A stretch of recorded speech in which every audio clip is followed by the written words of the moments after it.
කොහොමද ඉතින් ගයිස් ටික කාලයකට පස්සේ නේද PC එකේ තිබ්බ පොඩි ප්‍රශ්නයක් නිසා තමයි ඔයගලන්ට මේ දවස් ටිකේම වීඩියෝ ගේන්න බැරි වුණේ. හැබැයි ඉතින් අද ඉඳලා ඔයගලන්ට දිගටම මේ channel එකෙන් වීඩියෝ බලා ගන්න පුළුවන් වෙයි. කොහොම හරි අද මම ඔයගලන්ට අරගෙන ආවිල්ලා තියෙන්නේ පටන් ගත්ත වෙලාවෙ ඉඳලා කුතුහලයෙන් බලන්න පුළුවන් විදිහේ සුපිරිම ගන්නේ මූවි එකක්. එහෙනම් ඉතින් වැඩි කතාවක් ඕනේ නැහැ. මම ඔයගලන්ට මේ මූවි එකේ කතාව පොඩ්ඩක් කියලා ඉන්නම්. කතාව මෙහෙමයි. එක සල්ලිකාර කෙල්ලෙක් ඉන්නවා. හැබැයි ඉතින් එක දවසක මෙයාගේ ඉන්ස්ට්‍රග්‍රෑම් account එක ටැග් කරලා එක අමුතු මිනිස්සෙක් මෙයාට කැම මේස් එක ෆොටෝ එකක් එවනවා. ඒ වගේම තමයි මෙයාගේ යාළුවන්ටත් ඒ ෆොටෝ එකම අර අමුතු මිනිස්සයා ඒගොල්ලන්ව ටැග් කරලා දාලා තිනවා. ඉතින් මේගොල්ලෝ මේක ඒ තරම් ගණන් ගත්තේ නැති වුණත් ටික දවසකට පස්සේ මේ මිනිස්සයාම ආපහු වතාවක් මේගොල්ලන්ගේ ඉන්ස්ට්‍රග්‍රෑම් account ටැග් කරලා ෆොටෝ එකක් දානවා. හැබැයි ඉතින් මේගොල්ලෝ ඒක බැලුවම තමයි මේගොල්ලන්ගේ ඇස් උඩ යන්නේ. මොකද කිව්වොත් මේ කැම මේසේ කැම වෙනුවට තියෙන්නේ මිනිහෙක්ගේ ඔළුව.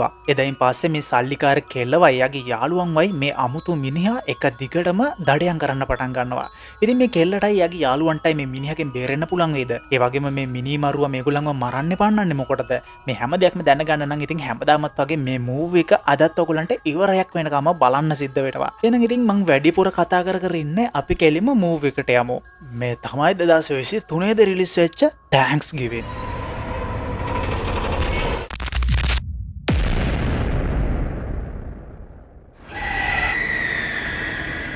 ඉතින් මේ කතාව පටන් ගන්න ප්ලයිමවුත් කියන නගරේ ජීවත් වෙන්න මිච් වගේ මෙයාගේ බිරිඳ ඇමන්ඩාගේ ගෙදරින්. කොහොම හරි මේ අවුරුද්දේ තෑන්ක්ස්ගිවින් උත්සවය තියෙනවනේ.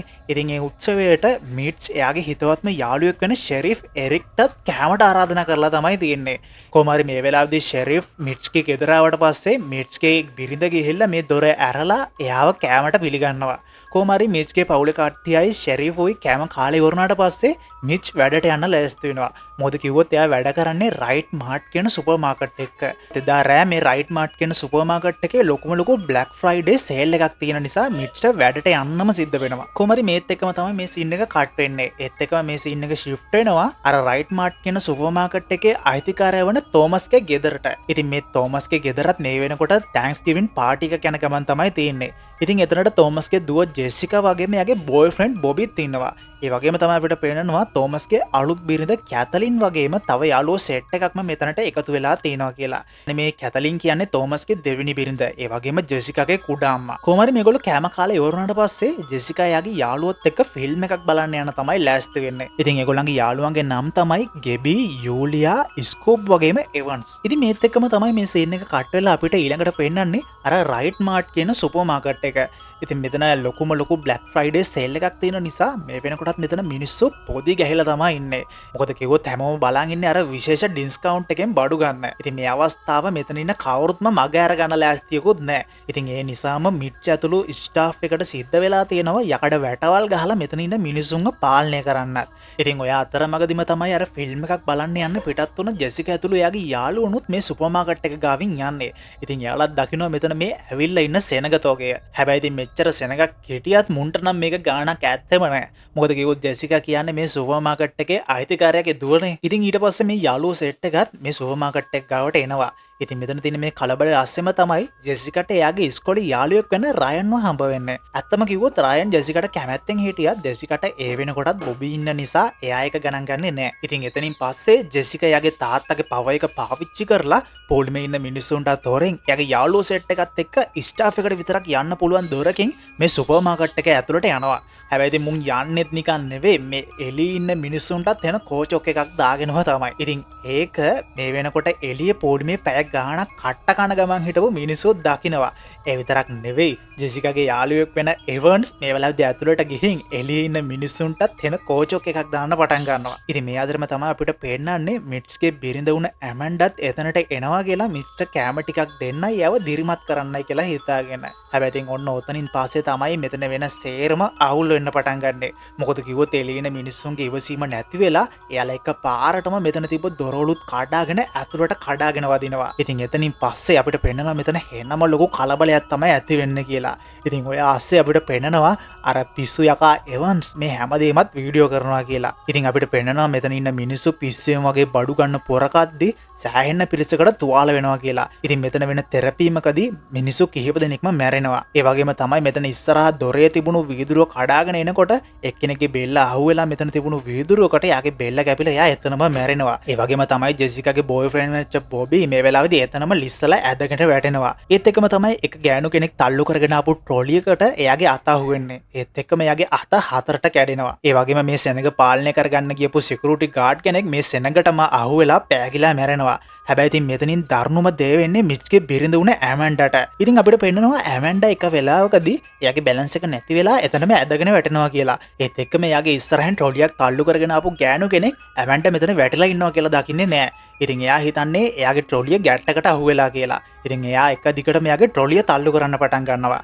ඒත් එක්කම තමයි ඇමන්ඩගේ කොණ්ඩේ මේ ට්‍රොලිය තිබ්බ රෝදයකට අහුවෙන්නේ. ඉතින් අර ගෑනු කෙනා මේ ට්‍රොලිය තල්ලු කරගෙන යනකොට ඇමන්ඩගේ කොණ්ඩෙත් ඒ ට්‍රොලියත් එක්කම ගැලවිලා යනවා. ඉතින් එයා එතනම මැරෙනවා.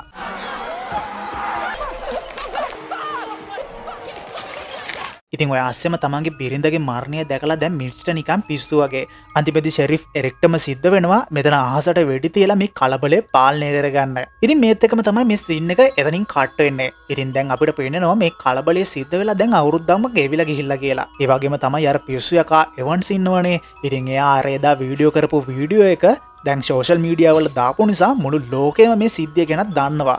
හැබැයි ඉතින් පුදුමේ කියන්නේ මේ සිද්ධියට කිසිම කෙනෙක් අත්අඩංගුවට ගන්නෙත් නැහැ. මොකද කිව්වොත් ඉතින් පොලිසිය කියන්නේත් මේක අහම්බෙන් වුණ අනතුරක් විතරයි කියලා. ඉතින් මේ නිසාම තමන්ගේ ආදරණීයන් නැති වුණ මිර්ච් ඇතුළු නගරේ මිනිස්සුන්ට සිද්ධ වෙන්නේ නම් ලොකු අසාධාරණයක්. ඒ නිසාම මේ නගරේ මිනිස්සු නම් මේ සිද්ධිය ගැන ඉන්නේ ලොකු කේන්තියකින්. හැබැයි ඉතින් පිස්සුම වැඩේ වෙන්නේ මෙන්න මේ සිද්ධියෙන් පස්සේ. ඒ කියන්නේ ගිය අවුරුද්දේ බ්ලැක් ෆ්‍රයිඩේ උත්සවයේ දවසේ සිද්ධ වුණ මේ සිද්ධියත් අමතක කරලා දාලා මේ කිසිම දෙයක් ගණන් ගන්නේ නැතුව අර සුපර් මාකට් එකේ අයිතිකාරයා වෙන තෝමස් මේ අවුරුද්දෙත් ආයමත් සැරයක් තෑන්ක්ස්ගිවිං දවසේ බ්ලැක් ෆ්‍රයිඩේ සේල් එකක් තියන්න තමයි ලෑස්ති වෙන්නේ.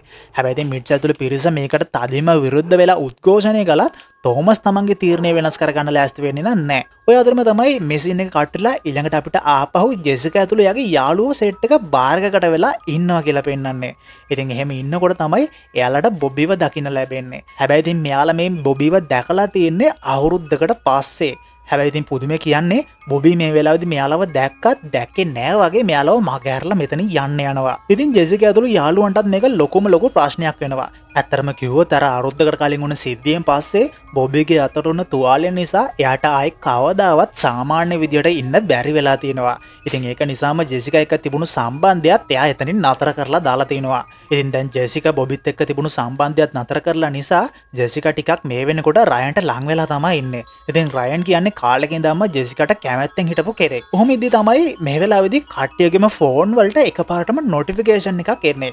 ඉතින් ජෝන් කාටර් කියලා කෙනෙක් Instagram account එකකින් මෙයාලා සෙට් එකවම ටැග් කරලා එක පෝස්ට් එකක් දාලා තියෙනවා. ඉතින් ඒකේ තියෙන්නේ හරිම පිළිවෙලකට ලෑස්ති කරපු කැම මේසයක්.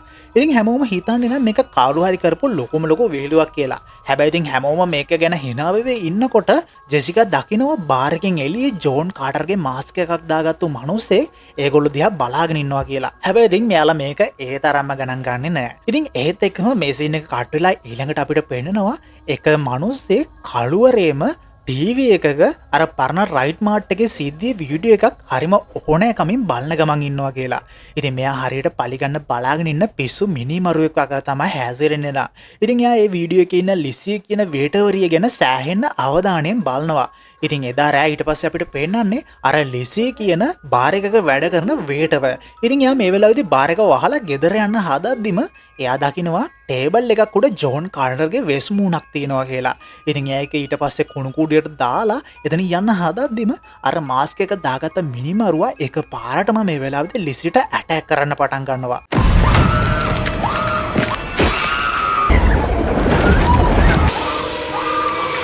ඉතින් අර මිනිමරුවා මේ වෙලාවේදී ලිසිව අල්ලලා එතන තිබුණු වතුර එකක එයාගේ මූණ ඔබනවා. ඊ ගාවට අර මිනිමරුවා ලිසිව ගොඩට අරගෙන එතන තිබුණු ෆ්‍රිජ් එකක් ඇරලා ලිසිගේ මූණ අර ෆ්‍රිජ් එකේ අලවනවා. ඉතින් ඒත් එකම තමයි අපිට පෙන්නන්නේ අර ලිසිගේ මූණ මේ වෙලාවේදී ෆ්‍රිජ් එකේ ඇලෙනවා කියලා. හැබැයි ඉතින් කොහොම හරි ලිසි සමත් වෙනවා අර මිනිමරුවගෙන් බේරිලා එතන තිබුණු කාමරයකට දුවලා හැංගෙන්න. ඊ ගාවට එයා උදව් ඉල්ලන්න එයාගේ ෆෝන් එක ගන්න හැදුවත් හැබැයි යාගේ මූණටයි අතටයි වෙලා තියෙන තුවාලේ නිසා ලේ තැවරිලා ෆෝන් එක අන්ලෝඩ් කරගන්නත් බැරි වෙනවා. ඉතින් මූණට වෙලා තියෙන තුවාලේ නිසාම ෆේස් අන්ලොක් එක වැඩ කරන්නෙත් නෑ. ඉතින් ටිකක් වෙලා බලාගෙන ඉඳලා අන්තිමේදී අර මිනිමරුවා ගියා කියලා හිතලා ලිසි එයා හැංගිලා හිටපු තැනින් එළියට එනවා. ඊට පස්සේ ලිසි මේ බාර් එකෙන් එළියට ඇවිල්ලා එයාගේ කාර් එක ගාවට යද්දිම තමයි එයා දකින්නේ මේ වෙනකොටත් අර මිනිමරුවා එයාගේ කාර් එක ඇතුළෙම ඉන්නවා කියලා. ඉතින් මිනිමරුවව දැකලා හොඳටම භාවිච්ච ලිසි වටපිට බලනකොට තමයි දකින්නේ එතන තිබුණු ලොකුම ලොකු ඩස්ට්බින් එකක්. ඉතින් ලිසිට කරකියා ගන්න දෙයක් නැතිම තැන ලිසි ගිහිල්ලා මෙතන තිබුණු මේ ඩස්ට්බින් එකට පනිනවා. හැබැයි ඉතින් අර මිනිමරුවා එක පාරටම අර කාර් එකත් ස්ටාර්ට් කරගෙන ඇවිල්ලා මේ වෙලාවේදී මේ කුණු බක්කිය හෙන වේගයකින් ඇවිත් හප්පනවා. ඉතින් හිතාගන්නකො ගයිස් ඒ වැදිච්ච පාරට මේ වෙලාවේදී ලිසිගේ ඇඟ දෙකට මැදින් වෙන් වෙලා යනවා. ඉතින් මේත් එක්කම මේ සීන් එක කට්ටලා අපිට ඊළඟ දවසේ මේ නගරේ පේන්නනවා. ඉතින් එදා රෑ වෙච්ච සිද්ධිය නිසා මේ වෙනකොට මේ මුළු නගරේම මරණයෙන් හෙලවිලා ගිහිලා තමයි තියෙන්නේ. කොහොමරි ලිසිගේ සිරුරේ කොටසක් අපිට පේනවා අර රයිට් මාර්ට් එකේ බෝඩ් එකක ඇලෙන ගමන් තියෙනවා කියලා. ඔය අතරම පේන්නනවා ජෙසිකා අර ඉන්ස්ටාග්‍රෑම් පෝස්ට් එක ආයෙමත් චෙක් කරද්දි තමයි යාට තේරෙන්නේ අර කැම මේසේ හැම සීට් එකකම මෙයාලගේ නම් ලියලා තියෙනවා කියලා.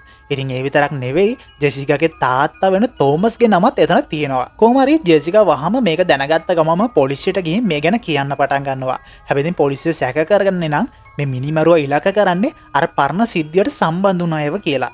ඉතින් ජෙසිකා ආපහු එද්දී එයාට ආපහු වතාවක් එයාගේ පරණ බොයිෆ්‍රෙන්ඩ් වෙච්ච බොබිවත් හම්බ වෙනවා.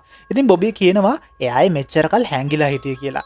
ඉතින් එයාගේ අනාගතේ විනාශ වුණ එකට එයා ජෙසිකාට වැරද්ද පටවලා හිටියත් දැන් එයා ජෙසිකාට සමාව දීලා තමයි තියෙන්නේ. කොහොමද මේ වෙලාවෙදිම තමයි ජෙසිකා එයාගේ එක්ස් බොයිෆ්‍රෙන්ඩ් වෙච්ච බොබිට ලොකුම ලොකු රහසක් කියන්නේ. ඉතින් ඒ තමයි අර පරණ සිද්ධියේ CCTV වීඩියෝ එක එයාගේ කුඩාම වුණ කැතලින් මකලා දැම්මත් ඒකේ බෑකප් එකක් තෝමස්ගේ ඔෆිස් එකේ තාමත් තියෙනවා කියලා. ඉතින් ඒ වීඩියෝ එක කොහොම හරි කරලා ගත්තොත් ඒ මරණ වලට වග කියන්න ඕනේ කවුද කියලා හොයාගන්න පුළුවන් වෙයි කියලා තමයි ජෙසිකා බොබිට මේ වෙලාවේදී කියන්නේ. හැබැයි ඉතින් ඒක හොරගම් කරන්න නම් ජෙසිකා ඉන්නේ ලොකුම ලොකු බයකින්. ඉතින් ඒත් එක්කම තමයි මේ සීන් එක කට් වෙලා ඊගාවට අපිට පෙන්නන්නේ අර අවුරුද්දකට කලින් බ්ලැක් ෆ්‍රයිඩේ උත්සවයේ දවසේ අර සුපර් මාකට් එකේ විච්ච සිද්ධිය දවසේ ඒ සුපර් මාකට් එකේ වැඩ කරපු මැනී කියන සිකියුරිටි ගාර්ඩ්. ඉතින් මේ මැනී මේ වෙලාවේදී ටවුන් එකෙන් නිවාඩුවකට යන්න ලෑස්ති වෙන ගමන් තමයි ඉන්නේ. ඉතින් එයාගේ යාළුවොත් එක්ක මේ නිවාඩුවට යන්න කියලා බඩු පැක් කර ඉන්නකොටම තමයි එයා එකපාරටම දකිනවා එතන තිබුණු මේසයක් උඩ අර ජෝන් කාටර්ගේ වෙස්මුණ තියෙන විදිහ. ඉතින් ඒක දැකලා තමයි මැනිට තේරෙන්නේ එයාගේ ගෙදරට කවුරු හරි හොරෙන් ඇතුල් වෙලා තියෙනවා කියලා. ඒත් එක්කම මැනි මේ වෙලාවේදී බේස්බෝල් බැට් එකකුත් අරගෙන අර මිනිමරුවට කෑග ගහ බය කරන්න හදනවා. හැබැයි ඒත් එක්කම තමයි එකපාරටම පොරෝ පාරක් එයාගේ බඩටම වදින්නේ. ඒත් එක්කම අර මිනිමරුවා එයාගේ පිටිපස්සෙන් ඇවිල්ලා කේබල් එකක් මැනිගේ බෙල්ලට දානවා. ඉතින් ගයිස් මෙතනින් පස්සේ වෙන දේ ඔයගොල්ලන්ට කියන්න ඕනේ නෑනේ. අර මිනිමරුවා මැනිගේ බෙල්ල හිර කරලා එතනම මැනිව මරලා දානවා. ඉතින් ඊගාවට අපිට පේන්නනවා මේ මිනිමරුවා මැනිගේ බෙල්ලත් අරගෙන ගිහිල්ලා අර ජෙසිකව ටැග් කරලා දාලා තිබුණු කැම මේසේ එක පීරසියක් උඩින් මැනිගේ බෙල්ල තියනවා කියලා. Do it where is it? ඉතින් මෙතනින් පස්සේ පහුවදා උදේ ජෝන් කාටර්ගේ අලුත්ම පෝස්ට් එක දැකලා තමයි ජෙසිකාට හොඳටම තරු වෙන්න පටන් ගන්නෙ. මොකද කිව්වොත් ඒකේ තිබුණේ මැනිගේ ඔළුව කැම මේසයක් උඩ තියලා තිබුණු පින්තූරයක්. දැන් තමයි ජෙසිකාට තේරෙන්න පටන් ගන්නෙ මේක නිකම් විහිළුවක් නෙවෙයි කාරු හරි ඒගොල්ලන්ගේ පාසෙන් පානනවා කියලා. ඉතින් ඊගාවට අපිට පේනවා ජෙසිකා අර අවුරුද්දකට කලින් වෙච්ච බ්ලැක් ෆ්‍රයිඩේ උත්සවයේ දවසේ ගත්ත වීඩියෝ එකේ බෑකප් එකක් බලනවා කියලා. ඉතින් ඒකදී එයා දකිනවා ඇත්තටම අර සුපර් මාකට් එකේ කලබලේ මුලින්ම පටන් ගත්තේ ලොනී කියන කෙනා කියලා. මේක දැක්ක ගමම ජෙසිකා මේ සාක්ෂිත් අරගෙනම බොබිත් එක්ක ෂෙරිෆ් එරික්ව හම්බ වෙන්න යනවා. ඉතින් ඔය අතරම තමයි ජෙසිකයි බොබි දෙන්නම දැන් රයන්වත් සැක කරන්න පටන් අරන් තියෙන්නේ. මොකද කිව්වොත් එදා රයිට් මාර්ට් එකේදී මැරුණු එක්කෙනෙක්ව රයන් හොඳටම අඳුරනවා. ඉතින් ඊට පස්සේ යාළුවෝ හැමෝම එකතු වෙලා මේ මිනිමරුව කවුද කියලා තර්ක කරන්න පටන් ගන්නවා. ඉතින් සමහරු කියන්නේ ජීවිතේ විනාශ වෙන නිසා බොබි පලි ගන්නවා කියලා. ඉතින් තවත් අය කියන්නේ යාළුවන්ගේ මරණයට රයන් පලි ගන්නවා කියලා. ඒ වගේම තමයි මේ සුපර් මාකට් එකේ වැඩ කරපු මිට්ච් ඉන්නවනේ. එයාගේ බිරිඳත් මේ සිද්ධිය අතරතුරදී මැරුණ කේන්තිය නිසාම එයාවත් මේ සිද්ධියට සැක කරන්න පටන් ගන්නවා. ඉතින් මේ අතරෙම තමයි අපිට පෙන්නන්නේ අර සුපර් මාකට් එකේ කලබලේ පටන් ගත්ත ලොනිව. ඉතින් මේ වෙලාවේදී ලොනි චියර්ලීඩර් කෙනෙක් වෙච්ච එයාගේ ගර්ල්ෆ්‍රෙන්ඩ්ව ඉස්කෝලේට බලන්න යනවා. ඉතින් මේ වෙනකොට ලොනිගේ ගර්ල්ෆ්‍රෙන්ඩ් චියර්ලීඩින් ප්‍රැක්ටිස් කරන ගමන් තමයි ඉන්නේ. ඉතින් ඊගාවට ලොනි එයාගේ ගර්ල්ෆ්‍රෙන්ඩ් උයි කාටවත් වැඩිපුර පේන්නේ නැති ස්ටෝර් වෙච්ච රූම් එකක් වගේ තැනකට යනවා. ඊගාවට තමයි ලොනිගේ ගර්ල්ෆ්‍රෙන්ඩ් මේ වෙලාවෙදි ලොනිට පේන්න අර උඩ පනින්නේ එකට කියන නම නම් මන් දන්නේ නැහැ ගයිස්. කොහොමරි ඒ උඩ පනින එක උඩට නැගලා උඩ පනින්න පටන් ගන්නවා. හැබැයි ඉතින් මෙයාලා දන්නේ නැහැ මේ වෙනකොටත් මෙයාලගේ මරණය මේගොල්ලන් දිහා බලාගෙන තමයි ඉන්නේ කියලා. ඉතින් ලොනි යාගේ ගර්ල්ෆ්‍රෙන්ඩ් දිහා බලාගෙන ඉන්නකොට අර මිනි මරුවා මේ වෙලාවේදී අර උඩ පනින එක යටින් එක උල් දෙයක් තියෙනවා. ඉතින් අර ගෑනු කෙනත් ඒක දන්නේ නැතුව උඩ පැන පැන ඉන්නකොටම තමයි එකපාරට මෙයාගේ බැලන්ස් එක නැති වෙලා මේ උඩ පනින එක උඩටම එයා ඈදගෙන වැටෙන්නේ. ඒත් එක්කම අර උල ඇනිලා එයා එතනම මැරලා වැටෙනවා. ඒ වගේම තමයි ලොනිගේ ගර්ල්ෆ්‍රෙන්ඩ්ව අර මිනි මරුවා මරන්න කලින් මේ මිනි මරුවා ලොනිගේ බෙල්ල අනිත් පැත්ත හරවලා එයාවත් එතනම මරලා දානවා.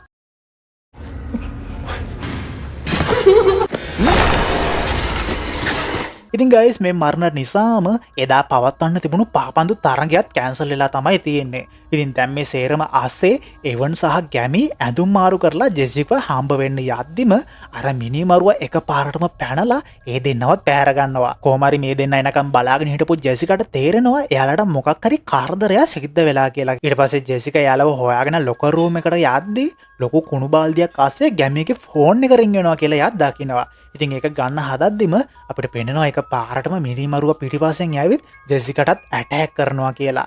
හැබැයි ඉතින් වාසනාවකට වාගේ ජෙසිකා කොහොම හරි මේ මිනි මරුවගෙන් බේරිලා දුවලා ගිහින් ෂෙරිෆ් එරික්ව හම්බ වෙනවා. ඉතින් ජෙසිකට කරදරයක් වුණා කියලා දැනගත්ත ගමන්ම බොබී රයනුත් දෙන්නමත් මෙතනට දුවගෙන එනවා. හැබැයි ජෙසිකව බලා ගන්නවා වෙනුවට මේ වෙලාවේදී දෙන්නම රණ්ඩු වෙන්න පටන් ගන්නවා. ඉතින් බොබී කියනවා රයන් තමයි මිනි මරුවා කියලා. රයන් කියනවා බොබී තමයි මිනි මරුවා කියලා. ඉතින් මේ අක්කෝ දෙන්නගේ රණ්ඩුව දැකලා ජෙසිකටත් මේක එපා වෙලා ඒ ගාවට මුන් දෙන්නටම පැනලා ජෙසිකා මෙතනින් යන්න යනවා. ඉතින් මේ අතරම තමයි මේ සිද්ධිය දරුණු වෙන නිසාම ජූලියාගේ තාත්තා තීරණය කරනවා ජූලියාව ආරක්ෂාවට ෆ්ලොරිඩා වලට එක්කන් යන්න කියලා. හැබැයි ඉතින් මෙයාලා දිහා බලාගෙන ඉන්න අර මිනි මරුවට නම් එයාගේ එක දඩයමක්වත් පැනලා යන්න දෙන්න නම් අදහසක් නැහැ. ඉතින් අපිට පේනවා මේ මිනි මරුවා ජූලියාගේ ගෙදරට ඇතුල් වෙලා මේ වෙලාවේදී ජූලියාගේ තාත්තවයි එයාලගේ ආරක්ෂාවට හිටපු සිකියුරිටි ගාඩ්වයි වෙඩි තියලා එතනම මරලා දානවා කියලා. ඉතින් ඔය අතරම තමයි ජූලියාගේ කාමරේ ස්කූබත් එක්ක වීඩියෝ කෝල් එකක් ඉන්නේ. ඉතින් මේ වෙලාවේදී ජූලියා මේ වීඩියෝ කෝල් එකේ ඉන්නකොටම තමයි අර මිනි මරුවා එකපාරටම ජූලියාගේ පිටිපස්සෙන් ඇවිල්ලා එයාගේ කන් දෙකට උල් දෙකකින් අනින්නේ. ඉතින් ජූලියාට කරදරයක් කියලා දැනගත්ත ගමන්ම මේ වෙලාවේදී ස්කූබ ජෙසිකවත් කතා කරගෙන ඉක්මනටම දුවලා එනවා ජූලියාගේ ගෙදරට. ওই විදිහට ජෙසිකා ස්කූබයි ජූලියාගේ ගෙදරට දුවගෙන එනකොටම මේ වෙලාවේදී මිනි මරුවා ජූලියාව ප්‍රාණාපයට තියාගෙන එවන්වයි ගැමිවයි ගෙට ගහලා ඉන්න වීඩියෝ එකක් මේගොල්ලන්ට පෙන්නනවා. හැබැයි ඉතින් ඊගාවට ස්කූබ මිනි මරුවට වෙඩි තියන්න හදද්දිම අර මිනි මරුවා මේ වෙලාවේදී ජූලියාව එතර තිබුණු දවයිරන ලොකු මැෂින් එකක් ඔන් කරලා ඒකට තල්ලු කරලා හරිම බිහිසුණු විදිහට ජූලියාව එතනම මරලා දානවා. ඉතින් එතනින් ප්‍රයෝජනය ගත්ත අර මිනි මරුවා කොහොමරි කරලා ස්කූබයි ජෙසිකාගේ ඇස් දෙකත් වහලා මෙතනින් පැන ගන්නවා. ඉතින් ගයිස් මේ සීන් එක මෙතනින් කට්ටලා ඊළඟට අපිට පේනවා කලගුණ මරණත් එක්කම ජෙසිකා ස්කූබ තෝමස් කැතලින් වගේම ෂෙරිෆ් හැමෝම එකතු වෙලා මේ මිනි මරුවා කොටු කරගන්න ලොකු ප්ලෑන් එකක් ගහන ගමන් ඉන්නවා කියලා. ඉතින් එයාලා හිතන්නේ ඊළඟ දවසේ තියෙන තෑන්ක්ස් ගවින් පෙරෙඩ් එකට අනිවාර්යයෙන්ම මේ මිනි මරුවා එයි කියලා. හැබැයි ඉතින් පෙරෙඩ් එක පටන් ගන්න කලින් එක්තරා මනුස්සයෙක් ඇවිත් මේ වෙලාවේදී ජෙසිකාට පොඩි මුද්දක් වගේ එකක් දීලා මේක එයාගේ ජීවිතේ බේරගන්න උදව්වක් වෙයි කියලා කියනවා. හැබැයි ඉතින් ජෙසිකා නම් ඒක එච්චර ගණන් ගන්න නැතුව මේ මුද්ද බාර ගන්නවා. ඉතින් ගයිස් පෙරෙඩ් එක පටන් ගත්ත ගමන්ම අපිට පෙන්නනවා මුළු ටවුන් එකම පිරලා ගිහිල්ලා තමයි දැන් තියෙන්නේ කියලා. ඉතින් ජෙසිකලත් දැන් හැමතැනම ඇස් ගහගෙන තමයි ඉන්නේ මිනි මරුවා කොහේ හරි හැංගිලා මෙයාලා දිහා බලාගෙන ඇති කියලා. හැබැයි ඉතින් මිනි මරුවා එයාලට වඩා පියවරක් ඉස්සරහින් තමයි ඉන්නේ ගයිස්. මේ වෙලාවේදී අර ජෝන් කාටර්ගේ මාස්ක් වෙනුවට ක්ලවුන් කෙනෙක් වගේ ඇඳගෙන ඇවිත් අර මිනි මරුවා මේ වෙලාවේදී පෙරෙඩ් එක මැදදීම කෙනෙක්ව මරලා දානවා. ඉතින් ඒකේ මුළු ටවුන් එකම කලබල වෙද්දී දුම් බෝම්බත් පිපිරෙන්න පටන් ගන්නවා. ඉතින් මේ කලබල ඇස්සේ මිනි මරුවා ෂෙරිෆ්ගේ වාහනේ ඇතුලේ හැංගිලා හිටපු ජෙසිකාගේ පවුලේ අයවයි ස්කූබවයි පැහැර ගන්නත් සමත් වෙනවා. ඉතින් මේ සිද්ධියෙන් පස්සේ අපිට පේනවා කැතලින්ට ටිකක් වෙලා ගිහිල්ලා සිහිය එද්දී එයා ඉන්නේ කුස්සියක මේසයක් උඩ. ඉතින් මේ පිස්සු මිනි මරුවා ලෑස්ති වෙන්නේ කැතලින්ව පණ පිටින්ම පුච්චලා කෑමක් හදන්න. හැබැයි ඉතින් ඕක දැනගත්තත් කැතලින් කලබල වෙන්නේ නැහැ. අර මිනි මරුවා පොඩ්ඩකට මේ කුස්සියෙන් එහාට මෙහාට වෙනකම් බලාගෙන හිටපු කැතලින් ඒ ගාවට එයාට ගහලා තිබුණු ගැට ටිකක් ලියාගෙන මෙතනින් පැන ගන්නවා. ඉතින් මිනි මරුවා ටිකකින් මේ කුස්සියට එනකොට දකිනවා කැතලින් මේ වෙනකොටත් එතන ගැට ගහලා තිබුණු තැනින් ලියාගෙන පැනගෙන කියලා. ඉතින් ගයිස් කැතලින් එතනින් බේරෙන්න හැංගි මුත්තන් සෙල්ලමක් වගේ ලොකු උත්සාහයක් ගත්තත් අන්තිමේදී අර මිනි මරුවා අපිට පෙන්නනවා කැතලින්ව හොයා ගන්නවා කියලා. ඉතින් මේ මිනිමරුවගෙන් බේරලා කැතලින් මේ ගෙදරින් පැනගන්න හැදුවත් කොහොමරි කරලා අර මිනිමරුවා කැතලින්ව අල්ලගෙන ගිහිල්ලා එතන තිබුණු ලොකුම ලොකු අවන් එක්ක දාලා එයාව පණ පිටින්ම රෝස් කරන්න පටන් ගන්නවා.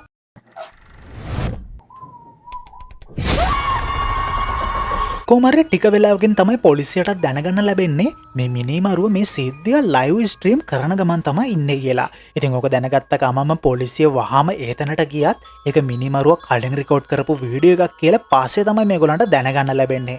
ඉතින් ඇත්තම කිව්වොත් ගයිස් මේ මිනිමරුව මේ වෙනකොටත් ඉන්නේ වෙනම තැනක. ඉතින් එයා ජෙසිකා, තෝමස්, ස්කූබ එවන් වගේම ගැමීවත් එකම කෑම මේස එක වාඩි කරවලා එයාලට කැතලින්ගේ මස් කන්නත් බල කරනවා. ඉතින් අන්තිමේටම වයින් වෙනුවට බොන්න දෙන්නෙත් අර කලින් මැරුණු චියර්ලීඩර් කෙල්ලගේ ලේම තමයි. ඉතින් මේ දේවල් ලයිව් ස්ට්‍රීම් එකෙත් මේ වෙනකොට පෙනෙන ගමන් තමයි තියෙන්නේ. ඒ වගේම තමයි මේ මිනිමරුව හැමෝම බලාගෙන ඉද්දිම මේ වෙලාවේදී එවන්ව මරලා දානවා. ඉතින් ගයිස් මේ වෙන දේවල් දිහා ජෙසිකා ගොඩක් බයෙන් බලාගෙන ඉන්නකොටම තමයි යාට එකපාරටම මතක් වෙන්නේ අර පෙරඩ් එක වෙලාවකදී අඳුරන්නේ නැති මිනිස්සෙක් යාට මුද්දක් දුන්නා කියලා. ඇත්තම කිව්වොත් ගයිස් ඒ පොඩි මුද්ද ඇතුලේ පුංචි පිහියක් හංගලා තියෙනවා. ඉතින් කොහොම හරි try කරලා ජෙසිකාටයි ස්කූබටයි පුළුවන් වෙනවා මේ මුද්දේ තිබුණු පිහියෙන් ඒගොල්ලන්ගේ ගැට ටික කපා ගන්න. ඊගවට අර මිනිමරුවා ජෙසිකාව මරන්න ටික ජෙසිකා ගාවට ලං වෙනකොටම තමයි ස්කූබ මිනිමරුවත් එක්ක සටන් කරන්න පටන් ගන්නෙ. ඉතින් කොහොම හරි ස්කූබ මිනිමරුවත් එක්ක සටන් කරද්දී ජෙසිකා එතනින් පැනලා යනවා. ඉතින් පාරට දුවගෙන යන ජෙසිකා දකිනවා ෂෙරිෆ් එරික් මේ වෙනකොට පාර මැද සිහිය නැතුව වැටිලා ඉන්නවා කියලා. ඒත් එකම තමයි ජෝන් කාටර්ගේ මාස්ක් එක දාගත්ත කෙනෙක් මේ වෙලාවේදී කාමරයකට යනවා කියලා ජෙසිකා දකින්නේ. ඉතින් ජෙසිකා ඊට පස්සේ ෂෙරිෆ්ගේ තුවක්කුවත් අරගෙනම ඒ මිනිහයාගේ පස්සෙන් යන්න පටන් ගන්නවා. හැබැයි ඉතින් ගායිස් මෙතන තමයි මේ මූවි එකේ වෙන ලොකුම ෂොකින් සීන් එක සිද්ධ වෙන්නේ.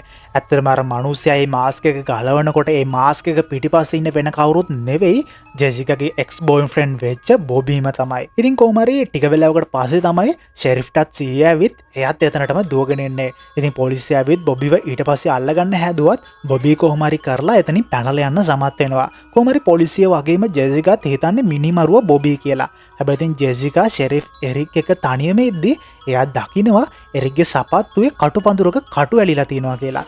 ඒත් එකම තමයි ජෙසිකාට මතක් වෙන්නේ මිනිමරුව ටික වෙලාවකට කලින් එයාගේ පස්සෙන් පන්නද්දි කටුපඳුරු ගොඩක් මැදින් ගිය හැටි. ඒත් එකම තමයි ජෙසිකාටත් දැන් ටික එරික් ගැනත් සැක හිතෙන්න පටන් ගන්නෙ. ඒත් එකම තමයි එරික්ට තේරෙන්නේ ජෙසිකාට එයාව අහුණා කියලා. ඒත් එකම තමයි එරික් මේ වෙලාවේදී ජෙසිකාට මෙතන තියෙන ඇත්තම කතාව කියන්න පටන් ගන්නෙ. ඔව් ගයිස් ඇත්තටම මිනිමරුව එරික්ම තමයි. එයා මේ හැම දෙයක්ම කරලා තියෙන්නේ පලි ගන්න කියලා හිතාගෙන. ඇත්තම කිව්වොත් ගයිස් එරික් මිට්ස්ගේ බිරිඳ වුණ ඇමඩ්ඩත් එක්ක රහස් සම්බන්ධයක් තිබිලා තියෙනවා. ඉතින් මෑමන්ඩා මැරෙනකොට එයාට එරික්ගෙන් දරුවෙකුත් ලැබෙන්න තමයි ඉඳලා තියෙන්නේ. ඉතින් තමන්ගේ ආදරයයි දරුවවයි නැති වුණ එකට එරික් රයිට් මාර්ට් සිද්ධියට සම්බන්ධ වුණ හැමෝම මරන්න ප්ලෑන් කරලා තමයි තිබිලා තියෙන්නේ. ඉතින් එරික් ජෙසිකාව මරන්න හදද්දිම ජෙසිකා පෙන්නනවා එයා එරික්ගේ ෆෝන් එකෙන් මේ හැම පාපොච්චාරණයක්ම මේ වෙනකොටත් ලයිව් ස්ට්‍රීම් එකේ ස්ට්‍රීම් කරලා තමයි තිබිලා තියෙන්නේ කියලා. ඉතින් එරික්ට දැන් බේරෙන්න විදිහකුත් නැහැ. ඒ වෙලාවේ බොබිත් එතනට ඇවිත් මේ වෙලාවේදී ජෙසිකාව බේර ගන්නවා. ඉතින් ඒ ගාවට මේ දෙන්නම ෂෙරිෆ්ගෙන් බේරිලා එතන තිබුණු කාර් එකකට නැගලා බේරලා යන්න කලින් මේ වෙලාවේදී ජෙසිකා එතන තිබුණු ලොකු බෝනික් එක්ට ගෑස් පුරවන්න පටන් ගන්නවා. ඉතින් ටික දුරක් ගිහාට පස්සේ මේ වෙලාවේදී ෂෙරිෆ් ඒ බෝනික ගාවට එනකම් බලාගෙන හිටපු ජෙසිකා එකපාරටම අර බෝනික්කට වෙඩි තියනවා. ඒත් එක්කම තමයි මේ වෙලාවේදී එතන වෙන ලොකු ගින්නකට ෂෙරිෆ්වත් අහුවෙන්නේ. ඉතින් අපිට හිතන්න වෙන්නේ මේ ගින්නෙන් ෂෙරිෆ්ගේ කතාව එතනින්ම ඉවරයි කියලා තමයි ගයිස්. ඉතින් කොහොම හරි පහවදා උදේ ගිනිවන හමුදාව ඇවිත් බැලුවත් ඒගොල්ලන්ට එරික්ගේ සිරුර එතනින් හම්බ වෙන්නේ නැහැ. ඉතින් ඒත් එකම තමයි අපිට පෙන්වන්නේ එක අමුතු මිනිහෙක් ගිනිනිවන හමුදා බටේගේ ඇඳුමක් ඇඳගෙන මෙතනින් පිටත් වෙලා යනවා කියලා. ඉතින් ඒ කියන්නේ එරික් තවමත් පණ පිටින් කොහේ හරි හැංගිලා ඉන්නවා වෙන්න පුළුවන්. ඉතින් ගයිස් කතාව ඉවර වෙන්නේ ජෙසිකාට පේන භයානක හීනයකින්. ඉතින් එයා නිදාගෙන ඉද්දි එරික් අල්මාරියක් ඇතුලෙන් ඇවිත් එයාව මරන්න හදනවා වගේ එයාට පේනවා. ඉතින් ඒ තරමට මේ සිද්ධිය ජෙසිකාගේ හිතට ලොකු කම්පනයක් දීලා තියෙනවා ගයිස්. ඉතින් ඒත් එකම තමයි ගයිස් මේ මිනිමරුවා තාමත් අඳුර ඇතුලේ ඉඳගෙන මෙයාලා දිහා බලාගෙන ඉන්නවා කියලා අපිට හිතා ගන්න දෙන ගමන්ම මේ මූවි එක මෙතනින් එන්ඩ්ලා යන්නේ.